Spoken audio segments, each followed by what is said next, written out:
Buenas tardes. Es un placer presentar hoy en la sesión del seminario del Instituto de Estadística del miércoles 17 de noviembre al profesor Fernando Massa. Fernando es docente del Instituto de Estadística de la Facultad de Ciencias Económicas de la Universidad de la República, magíster en Ingeniería Matemática y actualmente está desarrollando su doctorado en estadística en la Universidad Nacional de Rosario. En el día de hoy, Fernando nos hablará sobre modelado bayesiano del punto de cambio del estado cognitivo. Muchas gracias, Fernando. Muchas gracias a ti, Marco. Gracias a todos por la invitación y por haberse tomado la molestia de venir a pasar un rato acá. Y como les contaba Marco, les voy a contar sobre esto que vendría a ser como una primera etapa de mi proyecto de tesis en el doctorado de estadística.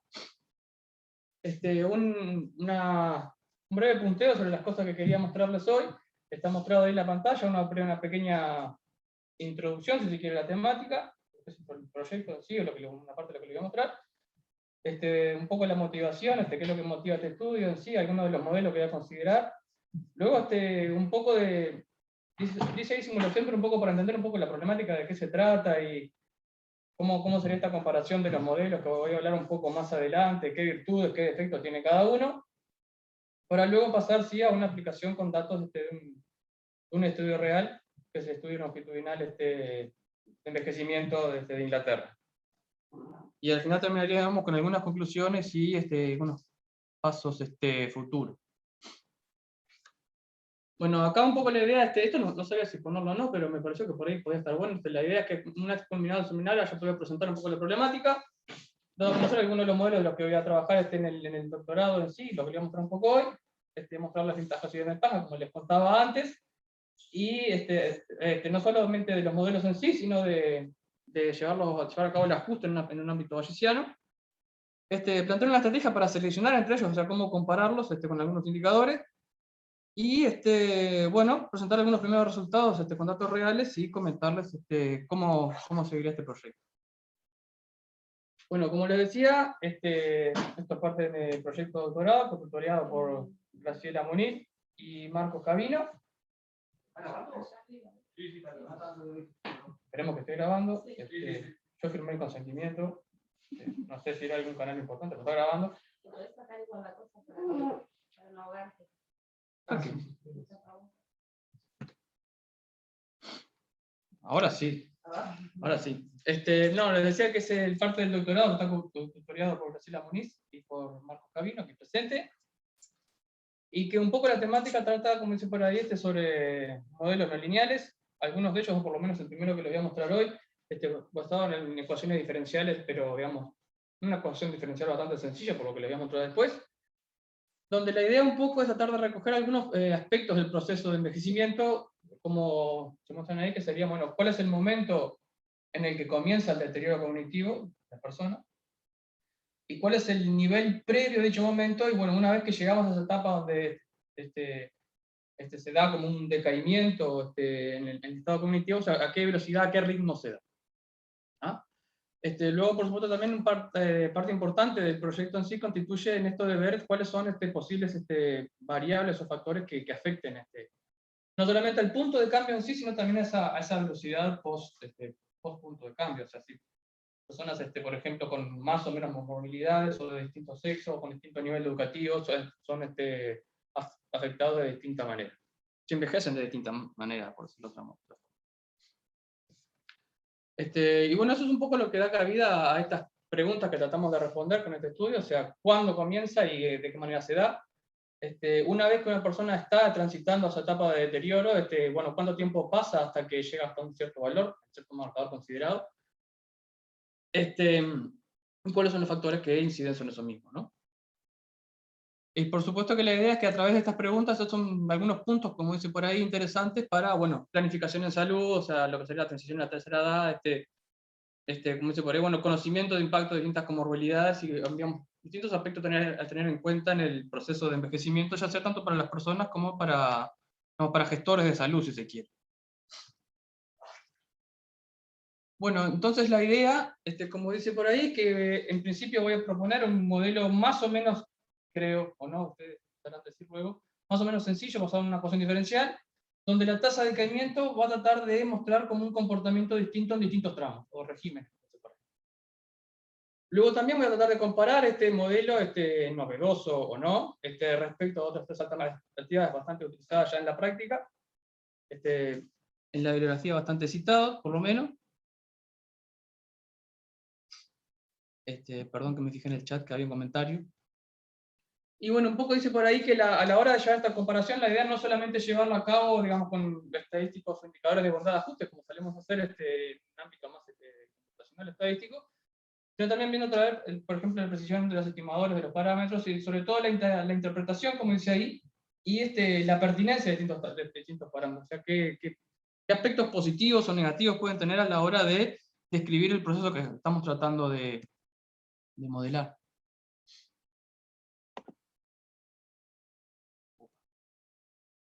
Bueno, entonces, yendo ahora sí un poco más a lo que es el apartado metodológico, como la idea es que en este proyecto, digamos, de doctorado, los análisis en sí se basan sobre datos de corte longitudinal, o sea que para una misma unidad, en este caso son personas, pero esto por supuesto que vale para otro tipo de unidades muestrales, llamémosle. La idea es que tenemos la misma persona, en este caso, medida o registrada en distintas instancias, 2, 3, 4, 5, 6, 7, las que pueden ser en distintos momentos, que pueden ser distinta cantidad de instancias también, esos son requerimientos que se pueden acomodar bastante bien con estos modelos de efectos mixtos, como dice por ahí, y que la idea, como dice en esa llave, en esas tres líneas que están por ahí, que vamos a tratar de modelar un vector de observaciones yo subir, por esto que le decía que para una misma persona podemos tener 2, 3, 4, 5, con la cantidad que sea de observaciones, a través de una función de media que le llamé con G, que incluye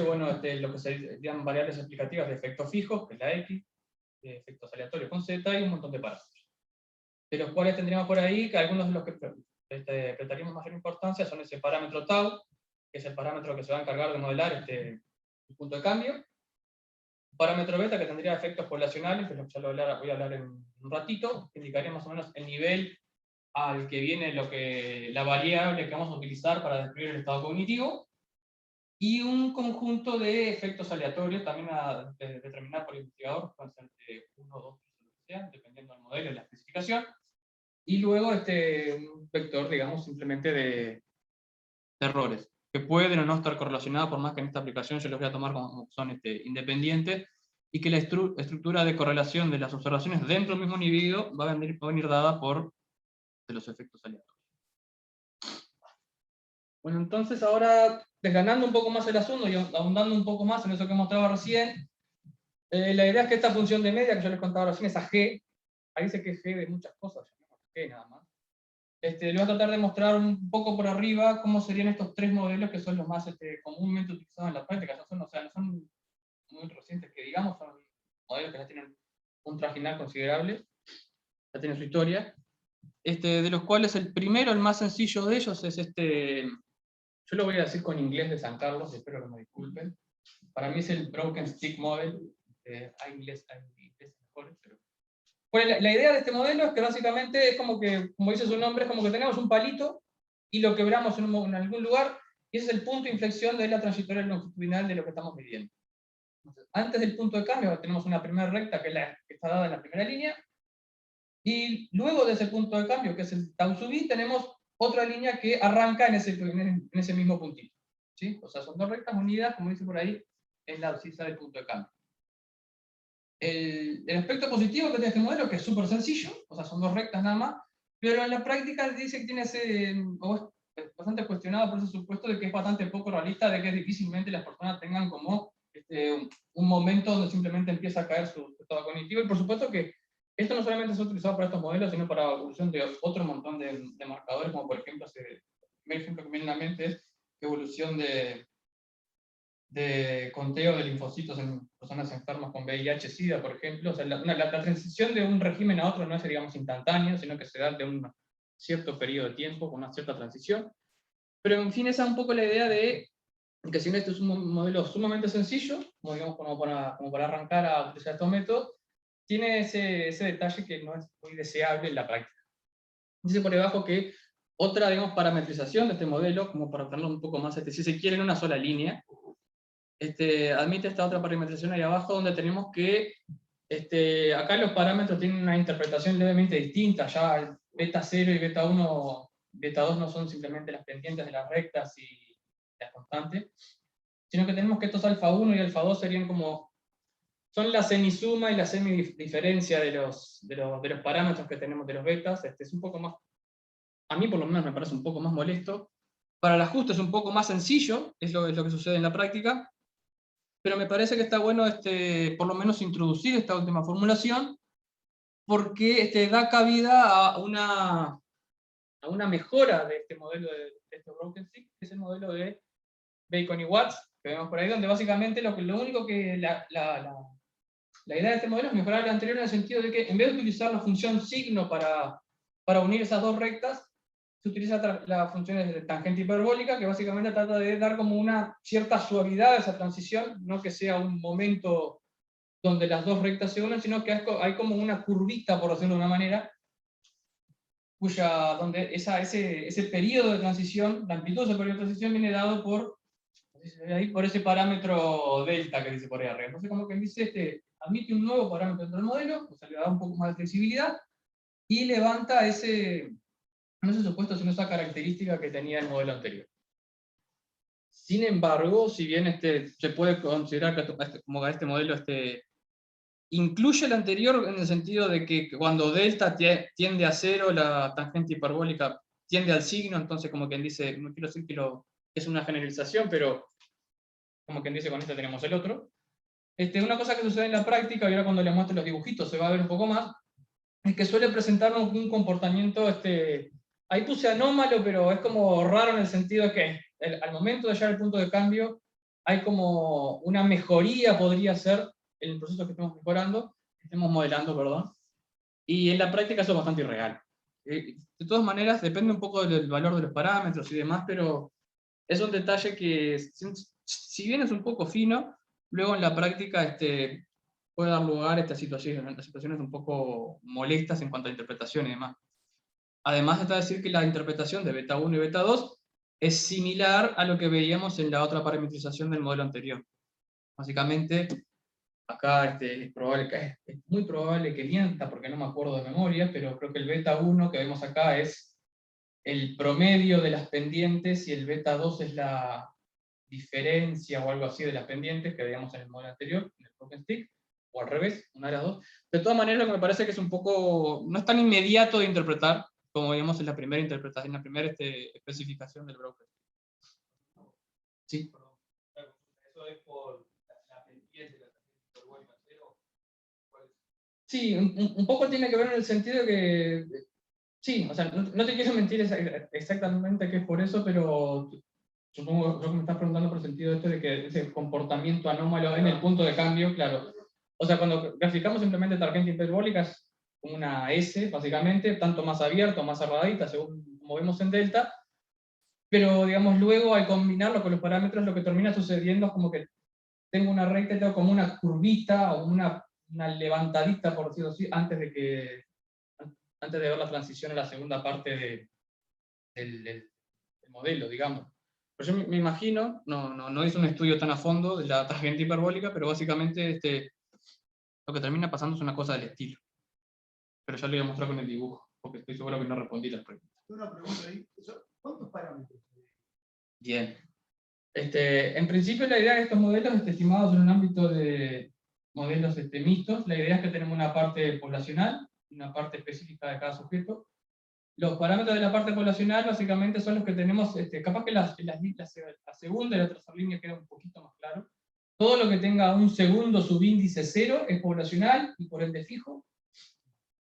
Entonces, por ejemplo, tendríamos el tau 0, que es un parámetro poblacional, es común a todos, es el punto de cambio.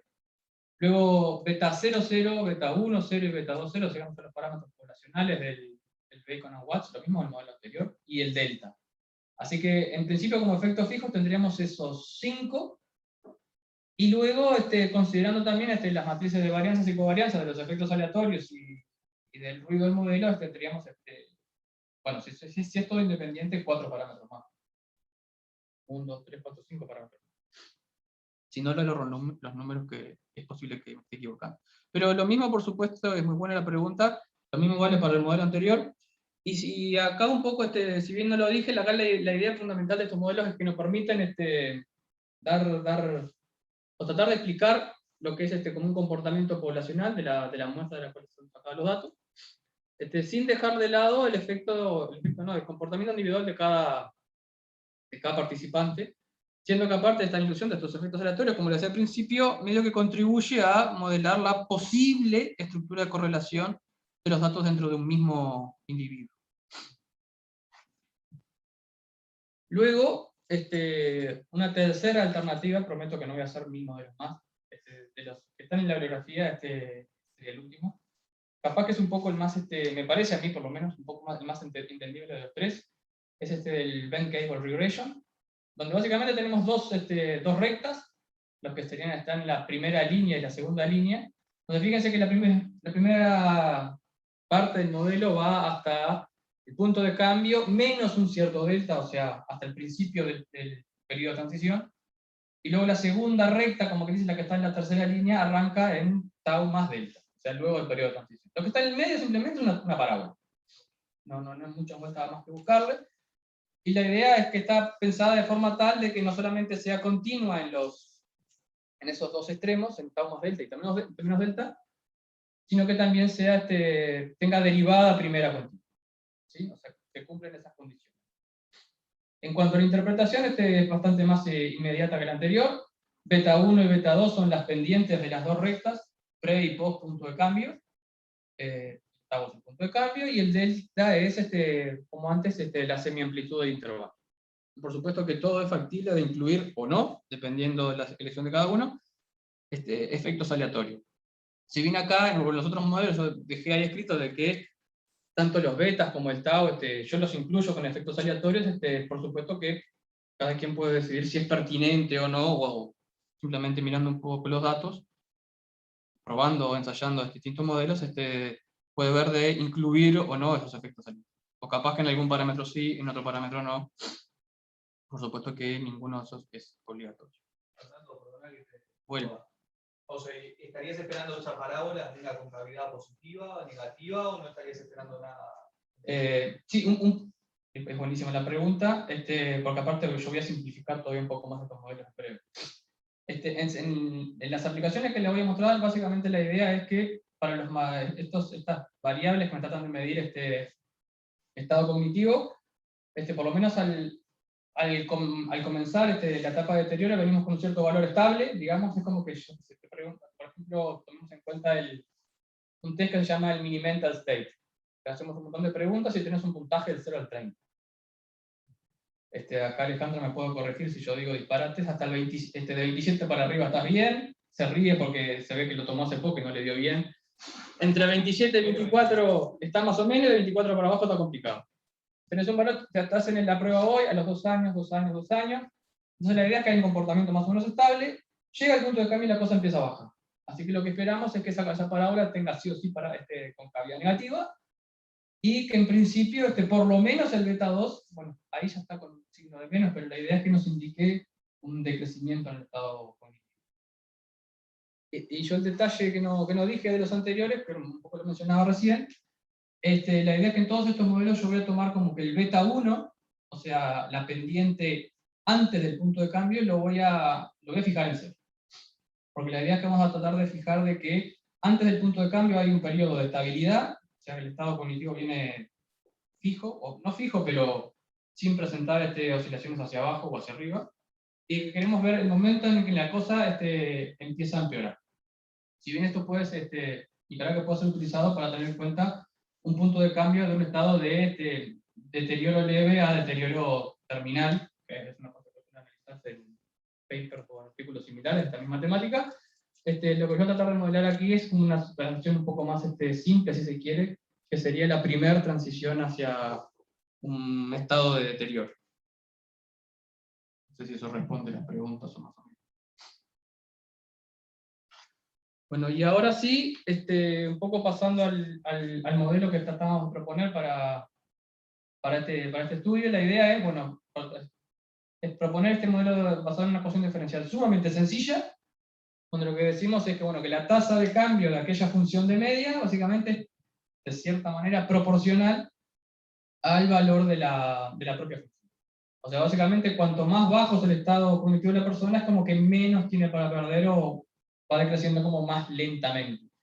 O también podemos decir que también se traduce a que el estado cognitivo, simplemente porque la resolución de esta ecuación es relativamente sencilla, termina dándonos de que hay como una trayectoria curvilínea, si se quiere, en el sentido de que hay un aspecto no lineal, y de que ese decrecimiento o esa caída en el estado cognitivo va atenuándose, o comienza de una manera más o menos fuerte y se va atenuando a lo largo del tiempo. Eso si tomásemos una función de tasa, esa función R que está por ahí, que fuese un valor constante. Acá un poco la idea es que para tratar de vincular los tres momentos en la etapa de envejecimiento, esa función R la tomamos de esa forma como está por ahí abajo. Hasta el punto de cambio la R sería 0, lo cual se traduce a que la derivada es constante y que por ende la función de media del estado cognitivo es constante también.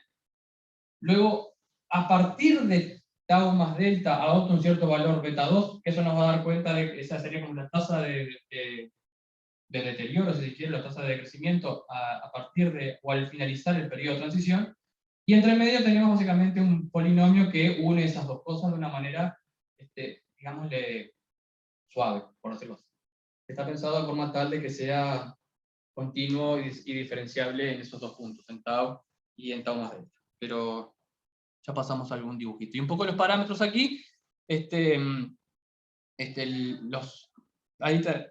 beta 0 que tenemos por ahí va a tener la misma interpretación que tenían los otros modelos, básicamente va a ser el estado de la persona antes del punto de cambio, vamos a tener el tau que sigue siendo el momento en el que se da el cambio, y ahora el beta 2, si bien no es la pendiente de la recta, una vez ingresada la persona al estado de deterioro, es el ritmo al cual va bajando esa curva que vamos a ver que más o menos exponencial que surge de la resolución de esta ecuación. Y el delta, que es digamos, la amplitud del intervalo de transición, ¿no? Así que básicamente el dibujito que teníamos recién se podría traducir en ese conjunto de ecuaciones que está por ahí, donde puse que por ahí en el medio, en ese periodo de transición entre tau y tau más delta, tendríamos un polinomio de tercer grado, que cumple con estas condiciones que están por ahí, o sea, básicamente que sea continuo y que tenga derivadas iguales a 0, simplemente para que más o menos reproduzca lo que vimos en el dibujito de recién. O sea que ahí, en ese polinomio no hay nada para estimar, ¿sí? 4 coeficientes van a venir dados por resolver ese sistema de ecuaciones, que tiene unas soluciones un poco feas, me pareció que no valía la pena incluirlas acá, pero que digamos, es resoluble y no hay parámetros extra para estimar ahí. Ahora sí, en lo que sería la comparación de los tres modelos, los tres modelos y el modelo propuesto, se ve un poco en el de arriba a la izquierda, el broken stick, simplemente aquel que les decía que tiene un puntito de quiebre, y en todos los casos, como les contaba, tenemos ese comportamiento donde no hay cambio hasta tau, o tau más delta, menos delta, dependiendo del modelo. Y acá, si bien no se ve mucho, capaz que los que tenemos la pantalla gigante enfrente, en el modelito verde tenemos esa curvita, digamos, hacia arriba antes de que empiece la transición hacia abajo en el modelo de Bacon o Watts. En este caso, digamos, es apenas perceptible, pero dependiendo de los valores de los betas, puede ser un poco más pronunciada hacia arriba o hacia abajo esa curvita, y por ahí digamos, la interpretación, si se quiere, puede resultar un poco más o menos molesto, digamos, dependiendo de la aplicación en sí.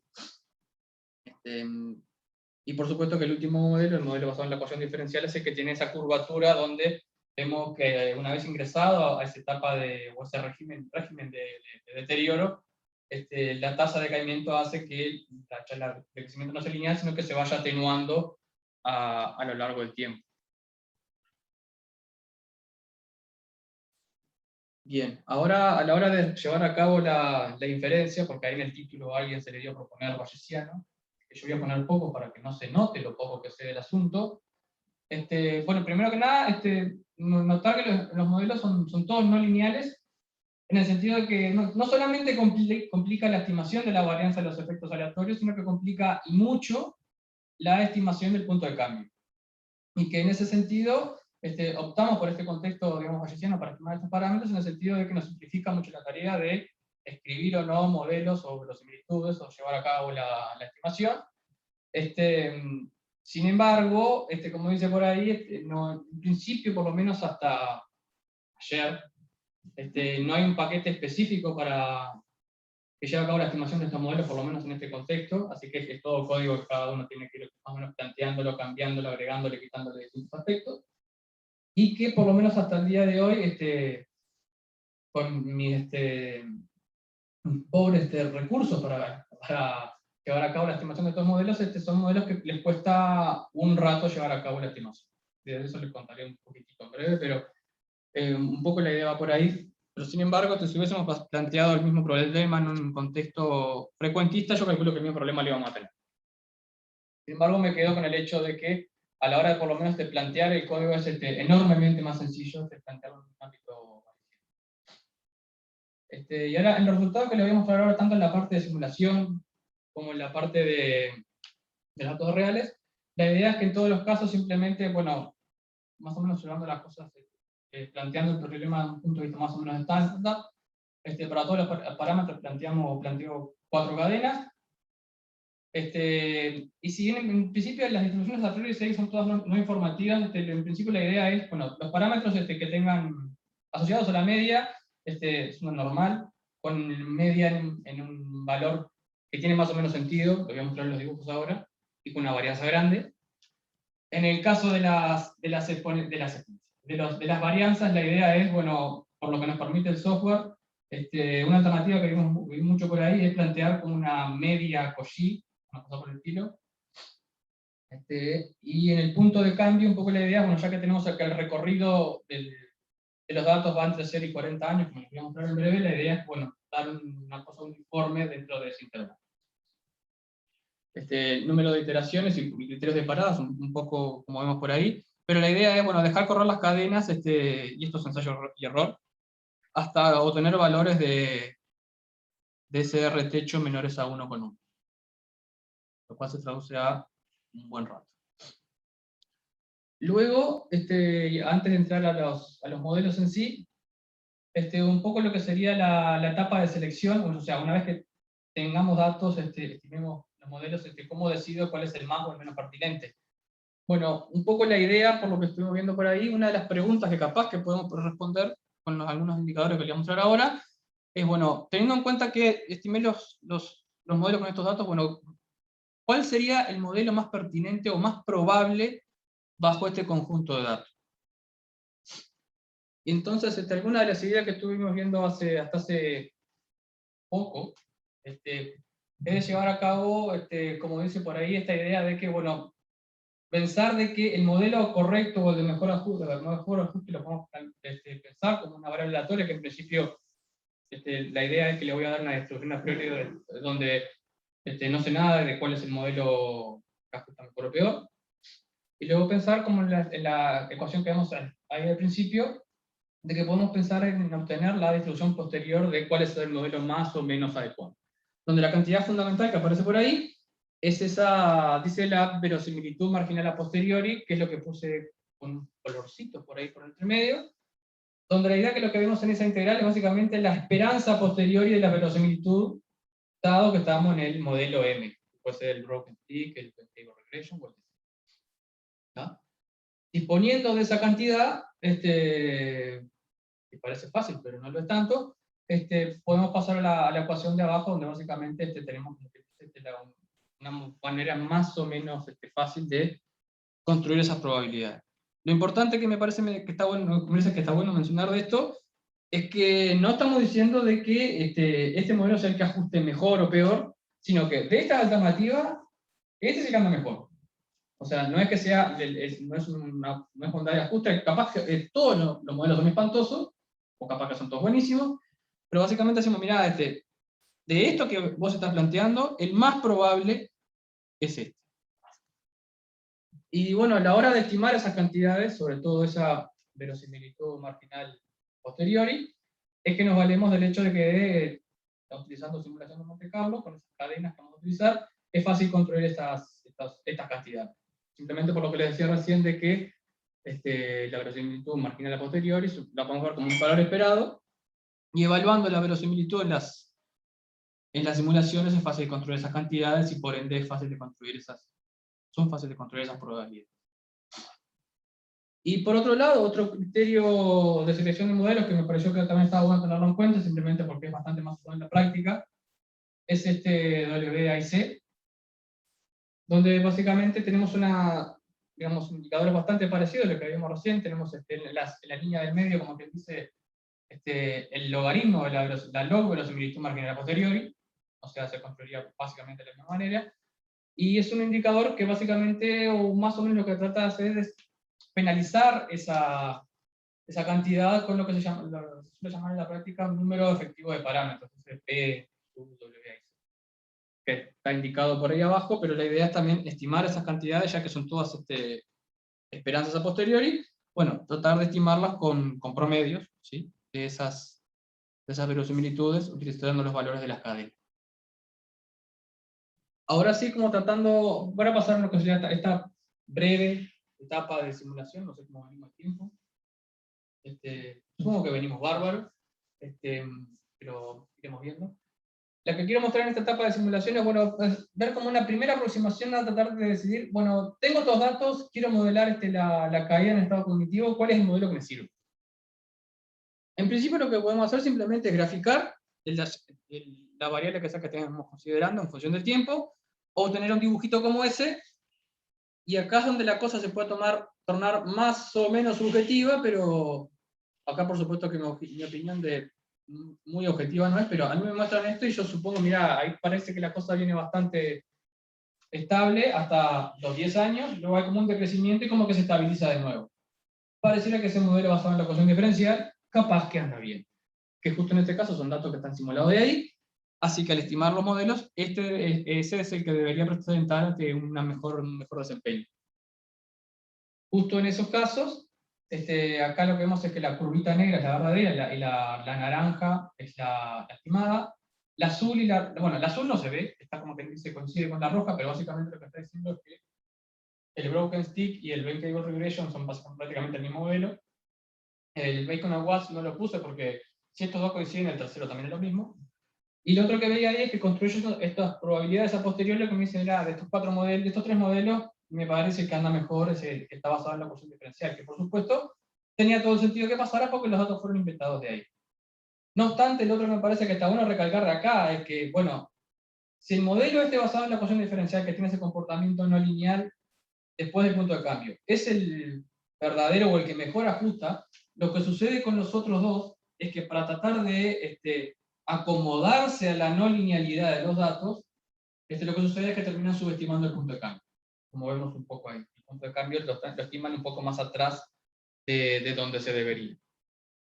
O sea, en este caso, donde aparentemente, y es lo que es un poco la idea que quiero dejar, es que si pudiésemos decir de que hay suficiente curvatura en la caída de esos puntitos como para justificar la elección de ese modelo, los otros basados en rectas van a tener un comportamiento que nos van a subestimar ese parámetro de gran interés en estas aplicaciones.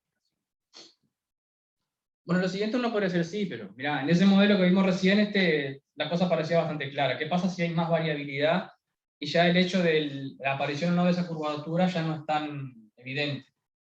Acá la idea es que simulé los mismos puntitos, pero con varianzas más grandes, tanto para los errores como para los efectos aleatorios. Y acá yo no lo veo tan claro de que haya una no linealidad. Uno podría pensar con un poco mucha imaginación de que podría caber una recta con pendiente negativa ahí entre los 10 y los 20 años. Sin embargo, volvemos a estimar y el modelo correspondiente con el proceso general de los datos es el que se lleva todos los aplausos. Por supuesto que con esto no quiero venderlo como que es el mejor modelo del mundo, sino que lo que quiero mostrar es que, bueno, mira, parece que acá este modelo se anda bastante mejor, pero claro, es el que anda mejor si, como decía recién, si los datos se corresponden con una situación donde haya la curvatura suficiente como para que sea capturada bien por ese modelo y no por los otros. Sin embargo, si miramos ahí las curvas negra y la naranja, lo que se miraba, por ejemplo, desde el punto de cambio hasta antes del 15, 14, por ejemplo, y la negra y la naranja yo diría que se parecen bastante a una recta. Entonces uno podría pensar, mirá, capaz que si agarras esos mismos puntitos y te olvidas de todo lo que hay desde el 14 en adelante, ahí la competencia es un poco más pareja. Y eso es lo que se presenta después. Son exactamente los mismos puntitos, fueron generados tomando en cuenta el modelo no lineal como generador de los datos, pero acá en este caso, si bien, bueno, yo ni que hablar que ya no veo no linealidad o curvatura alguna, a la hora de estimar los modelos ya todos coinciden un poco más, y si bien el que tendría que tener el mejor comportamiento es el basado en la constante diferencial, en este caso el modelo más sencillo es el que termina ganando, o sea, el que termina dándonos una descripción, un mejor comportamiento, llamémoslo de esa manera. Entonces, ¿cuál es un poco la conclusión de esta parte? Mirá, este modelo basado en la ecuación diferencial parece que tiene un comportamiento aceptable, solamente si los datos justifican tal selección, o sea, si hay una curvatura suficiente, si hay una no linealidad suficiente que no pueda ser capturada por los otros modelos. Y ahora sí, solo que hayan preguntas o no, pasaría a esta última parte que sería la aplicación de estos mismos modelos a datos, digamos, reales, provenientes del estudio longitudinal inglés de envejecimiento. Como dice por ahí, es un estudio que tiene 9 olas, de las cuales yo en verdad cuento con 7. Son personas que son entrevistadas cada 2 años, aunque de todas maneras no es que tengan las mismas personas en las 9 olas, sino que algunas entran en la segunda, otras en la tercera, otras en la quinta, o inclusive algunas que salen y entran, o, bueno, otras por razones biológicas abandonan el estudio en cualquier ola en sí. El tema es que, por ejemplo, lo que quería mostrar un poco ahí abajo es que simplemente con esas 7 olas tenemos, o se cuenta con casi 18.000 personas, que dan más o menos 70.000 observaciones, con un promedio de 3-4 observaciones por persona, pero inclusive hay casos, como se ve esa tablita ahí abajo, donde hay como 4.000 personas de las cuales tenemos las 7 mediciones. No obstante, quiero notar acá, antes de pasar a los resultados y demás, de que no es que me quedo solamente con las personas que tienen 7 mediciones, simplemente por un tema que puede o no incluir algún tipo de sesgo. Capaz que esas personas que tienen las 7 mediciones son personas que tienen un estado cognitivo bárbaro y no se deterioran nunca. Capaz que las que tienen una medición sola son las que estaban ya bastante peor y fallecieron en poco tiempo. Entonces, en sentido, acá la idea es tomar un poco de todo. Y si bien lo ideal sería trabajar con los 70.000 datos, lo que les voy a mostrar está basado en una muestra de 400 individuos, simplemente con 400 individuos. A mí me toma algo así como 1 hora más o menos estimar alguno de los modelos. Pero por supuesto que nadie dice que esto en algún momento no se puede hacer para todos, ¿no? Acá hay una grafiquita de la variable que voy a utilizar para ver el estado cognitivo. Están un poco movidos los puntitos para mostrar un poco la variabilidad dentro de la muestra, simplemente porque la idea de que esta variable que les estoy mostrando aquí es el resultado de un test que se llama el World Recall, lo digo de nuevo con inglés de San Carlos, donde la idea es que, esto es una cosa que estuve pensando si lo hacíamos o no para este seminario, la idea es, al principio de la entrevista le preguntan a la propiedad de esa persona, digo hasta 10 palabras. Enseguida decimos, dime la mayor cantidad después de esas 10 palabras. Y se registra un número. Le siguen haciendo la entrevista, no sé qué, y al rato le preguntan, bueno, ¿se acuerdan las 10 palabras que le dije recién? Dígamelas de nuevo. Y ahí tendremos lo que sería el immediate recall y el delay recall. La suma de esas dos colas da el recall total, que ese es un numerito entre 0 y 20, que por supuesto es secreto. Acá está un poquito movido, como les decía, para que se vea un poco la variabilidad. Y es la variable que en principio vamos a utilizar, o pensamos utilizar para mostrar un poco el comportamiento. Todas las personas tienen entre 50 y 90 años, y como les dije al principio, están entrevistadas cada 2 años, entonces es posible que algunas personas estén al principio del periodo de seguimiento, algunas estén al final, algunas estén repartidas entre el medio, pero no es que todas tienen mediciones digamos que cubran todo el periodo de seguimiento. Ahí está, ahí está todas las zonas. Acá Yo lo quiero decir, hay puntos que son de la misma persona. Sí. Acá hay 400 personas, algunas con 7, algunas con 4, algunas con 1, pero sí, están distribuidas en todas las olas. 400 personas. Sí. 400 personas. Hay algo así como 2.000 y pico puntitos.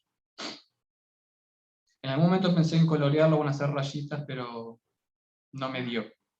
No me dio para hacer una representación que se viera bien, digamos.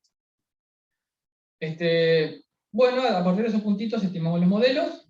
Un poco acá las medianas a posteriori de los parámetros. Sobre todo me quiero fijar, o enfocar un poco en la parte de arriba de la tabla, la parte correspondiente al sujeto fijo. Es que todos los modelos básicamente coinciden en que la media de este indicador anda más o menos alrededor de las 11 palabras y poco, antes de entrar al periodo de deterioro. Lo segundo es que los tres modelos convencionales coinciden en que una vez entrado el periodo de deterioro, es como que se pierde una palabra por cada 4 o 5 años, por ese menos 0,22 que está ahí, que indica la pendiente de la recta luego del deterioro.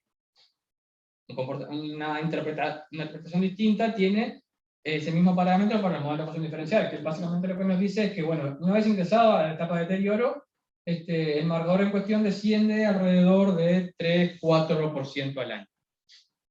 Lo cual es consistente con, consistente no, se interpreta así por la forma en la que está dada la ecuación, ¿no? Y lo otro que me interesa mostrar acá, que tiene que ver un poco con lo que les contaba al principio, digamos cómo el punto de cambio se estima más o menos parecido entre los primeros tres modelos, pero el modelo basado en la ecuación diferencial da un punto de cambio levemente superior.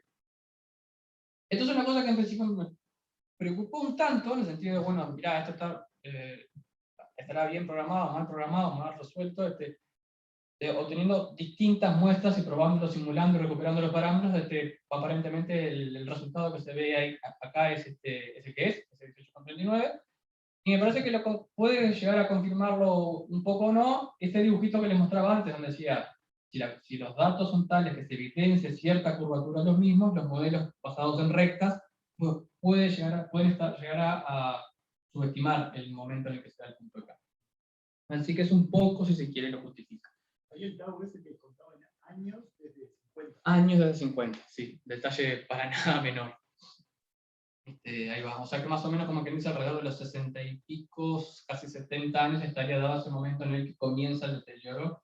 Por supuesto no es para nosotros uruguayos, es para personas en las islas británicas, así que no tenemos que aceptarlo ni mucho ni poco. Un poco el parámetro asociado el último que logra acá, el penúltimo, perdón, asociado al periodo de transición, vemos que es la mitad, digamos, de largo en el último modelo, pero eso yo me imagino, tendría que decir, esto sé que es por eso, pero puede ser que me imagino por las dudas, está asociado al hecho de que en el modelo de ecuaciones diferenciales lo planteé de forma de que tenga la transición hacia la derecha del punto de cambio, mientras que los otros dos está dado hacia la derecha y hacia la izquierda. Entonces uno podría llegar a pensar de que es más o menos coherente que en el último modelo sea la mitad que en los otros dos. Sí. Estas dos, de la ecuación diferencial, entonces, te da un 0,36, entonces la interpretación porcentual sería parecido, lo puedes establecer, al 0,22 que te dan las otras. En principio, lo único que puedo comparar, y me quedo contento, queda bien, si no ya tenemos que cerrar e irnos, es que tiene signo negativo. Luego, sí, o sea, los primeros tres son papas y el último es boñato. No podrías establecer Y una comparación. no, por eso, en principio, mucho sentido establecer la comparación numérica en sí, no me parece que no vale, porque uno habla de puntos, digamos, o sea, del nivel de la variable, en unidades del nivel de la variable, y el otro es una caída porcentual, que indican cosas distintas, simplemente por cómo viene la estructura de los modelos. Pero en ese sentido, otra cosa que no mencioné antes, pero me parece que está bueno, de este último, es que los primeros tres modelos, como estamos hablando de rectas, llega un momento que la recta cruza el eje horizontal, las abscisas. Si bien estos datos no pasan, o en la práctica no suele pasar, teóricamente puede cruzar, lo cual puede dar lugar a interpretaciones raras. En el caso de la ecuación diferencial eso no pasa nunca. Así que me parece que es un porotito a favor a sumarle a lo que vamos a los puntos positivos del modelo. Y está el último que quería ver de acá abajo, que por ahí puede tener un poco que ver con el hecho de que el punto de cambio tiene un valor un poco más alto en el último modelo, es el parámetro asociado al desvío estándar de los efectos aleatorios del punto de cambio, o sea, la última fila, lo muestra como un poco más variable. No es muchísimo más variable, pero nos da a entender de que este modelo captura un poco mejor la variabilidad, un poco mejor, captura un poco más de variabilidad, ya veremos si mejor o peor el modelo, pero es una de las diferencias que vería con respecto a los otros. Luego, ahora sí, yendo un poco a lo que serían estos indicadores de los que les hablaba antes, para seleccionar los modelos, mirando estos tres que les voy a mostrar, ya sea el W, A y C, que cuanto más chico mejor, simplemente porque cuando veo algo que termina con IC, cuanto más chico mejor. Y en cuanto a las probabilidades a posteriori, bueno, si bien no es que haya una ventaja brutal a favor del modelo basado en ecuaciones diferenciales, en principio parecería ser la opción, si se quiere, menos peor de las cuatro. A mí por lo menos me asombró un poco el tema del resultado referente al modelo, al Venn Cable Regression, pero bueno, lamento por él. Pero de todas maneras, en este caso, bueno, parecería que el hecho de plantear este modelo para estos datos provee de resultados por lo menos satisfactorios. No obstante, ahora, antes de pasar a concluir y demás, lo que por lo menos a mí me interesaría en algún momento es plantear algún modelo de que de alguna manera pueda como incluirlos, o sea, a todos o por lo menos a algunos de ellos como caso particular.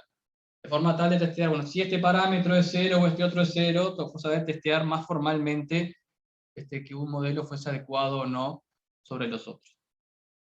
Y ahora sí, como por ir cerrando, a modo de conclusiones, bueno, la idea, como les fui contando en algunos de las diapositivas anteriores, no es decir que el mejor modelo del mundo es que está basado en la ecuación diferencial, sino que es una decisión, es un detalle que está fuertemente influenciado por los datos.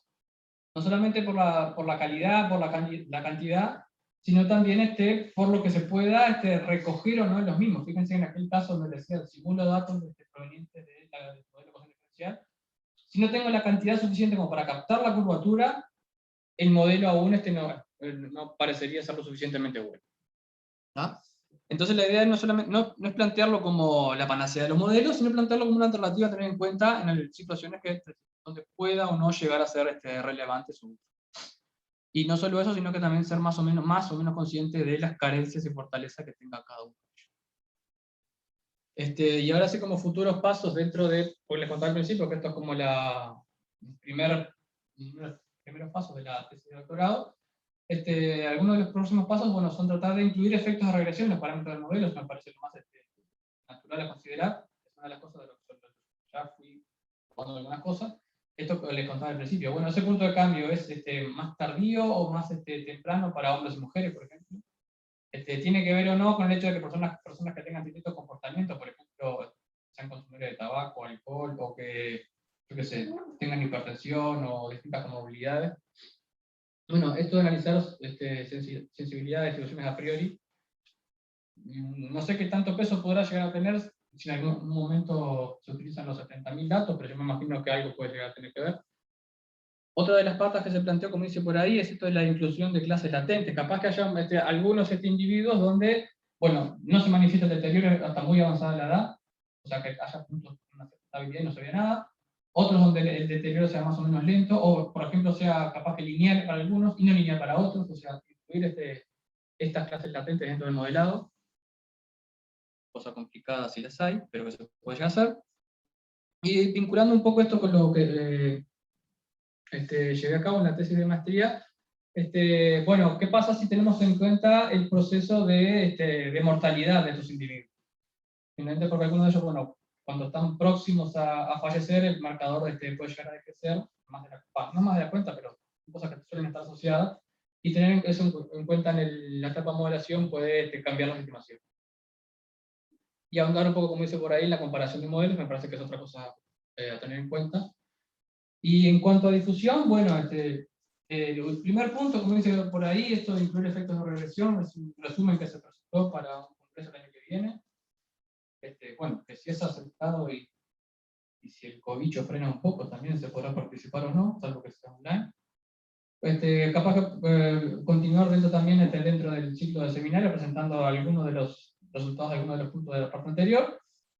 Y el último punto lo pongo porque si no también los del doctorado me pueden llegar a rezongar de presentar algunos de estos resultados a un journal a la brevedad.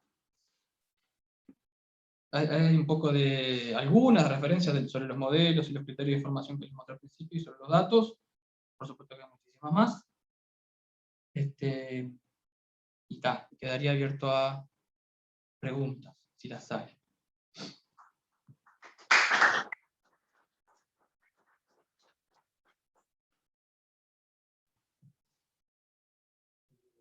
Preguntas. Hay preguntas, creo.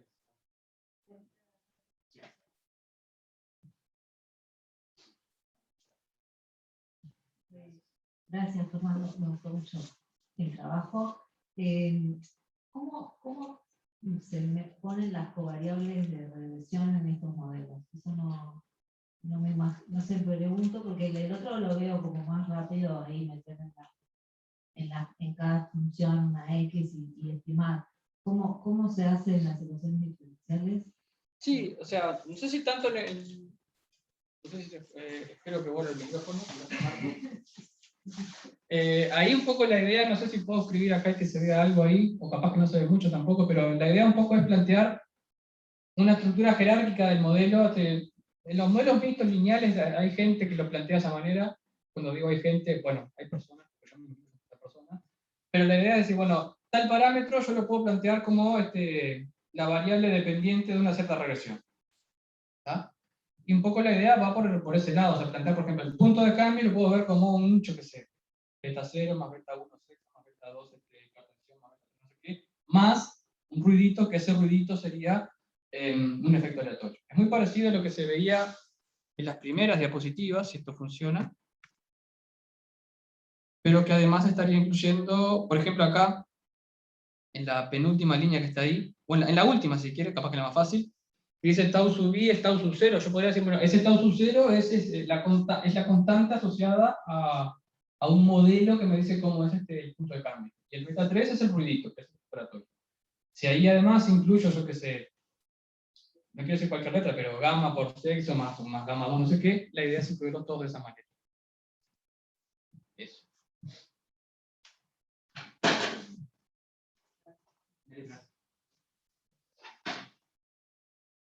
¿En qué estás programando para la parte de estimar? ¿En R o algo que requiera compilar? No, por esos tiempos que tardaba. Sí, yo el único programa que sé usar es R. Me imagino que debe haber otros donde esto funciona todavía mejor. Y dentro de R, al día de hoy estoy usando, lo voy a hacer no con inglés acá, lo voy a hacer en español, RSTAN.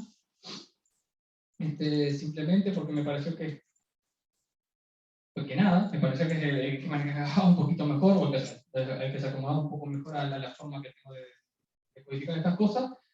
Y lo que seguro que no estoy haciendo del todo bien hasta ahora es aprovechar la vectorización, por ejemplo. Entonces hay un tema de un for para esto, un for para otro, un for para aquello, de todo un montón.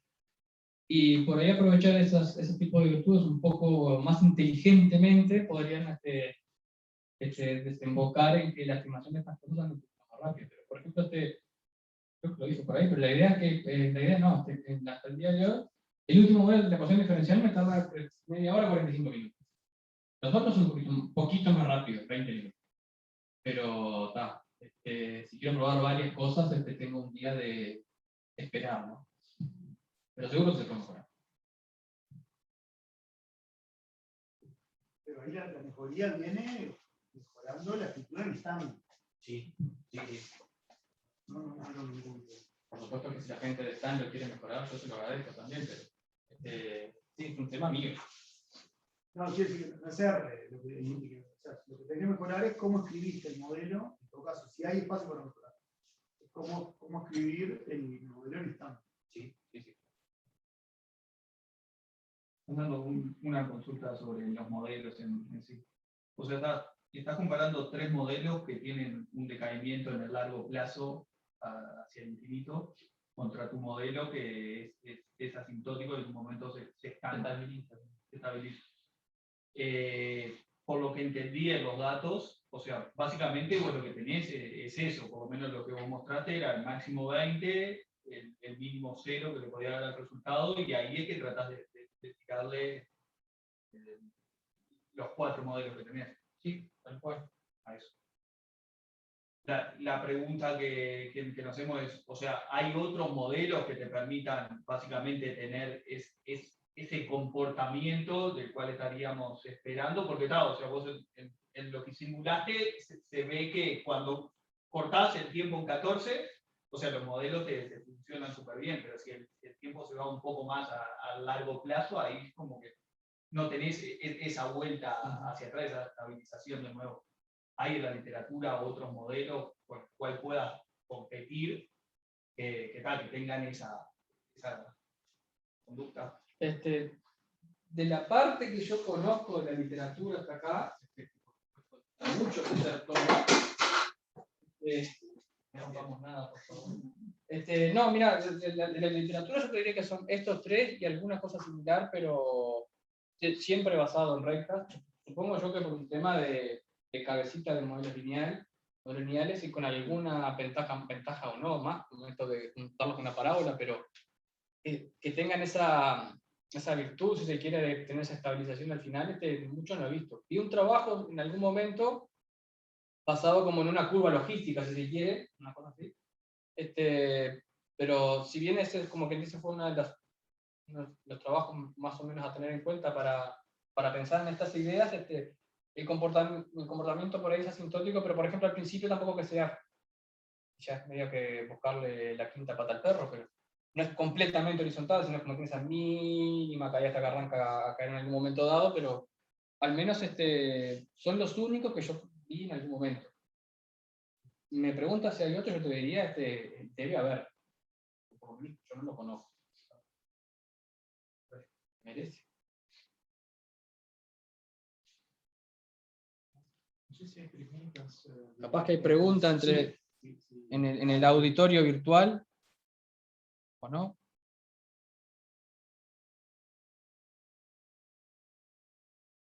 Me parece que los corrí, ¿eh?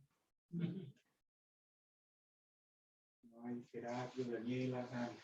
Yo creo que Pregunte. no,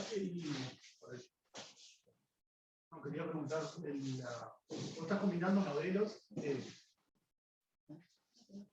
Esto va bien o funciona, debe estar apagado. Hacer pinta. Bueno, pero voy a hablar en el micrófono. La combinación de modelos, esa vos la hacés para elegir un modelo, no para, o sea, no están pensando en combinar los 4 modelos en uno, y esto lo engancho con otra cosa. Si has pensado en evaluar el modelo en términos de cómo predice, reservar datos y predecir con los 4 y ver cuál es mejor. ¿Sí? No lo creamos, la esperanza.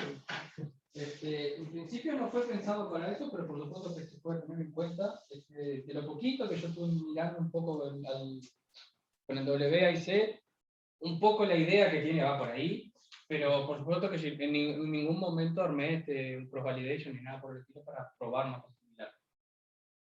También teniendo en cuenta este detalle, capaz no tan menor, por lo menos esta variable del recall, que es una cosa discreta entre 0 y 20, yo me imagino que la predicción no va a andar bárbaro. Simplemente por esto que le decía también que en algún momento que me interesa ver qué modelo es el que más, digamos, compatible con los datos, porque me puede describir capaz que menos peor si se quiere, pero por ahí la idea no es tanto la predicción, si bien siempre tenemos planteable el tema de la predicción. Y en cuanto a esto de capaz que combinar unos modelos, en principio estando comparar para ver la pertinencia de este último. O sea, para ver si es un disparate, si es algo capaz que sirva para algo, ¿no? Si bien por ahí hay un montón de trabajo que tengan que ver con model averaging y ese tipo de cosas. Pero es algo a plantear, simplemente porque en la tablita capaz que muchas personas dicen, ah, mirá, y no pusiste nada que diga SM por ahí, gracias chicos, es grande, un modelo más grande. Pero podría ser tranquilamente.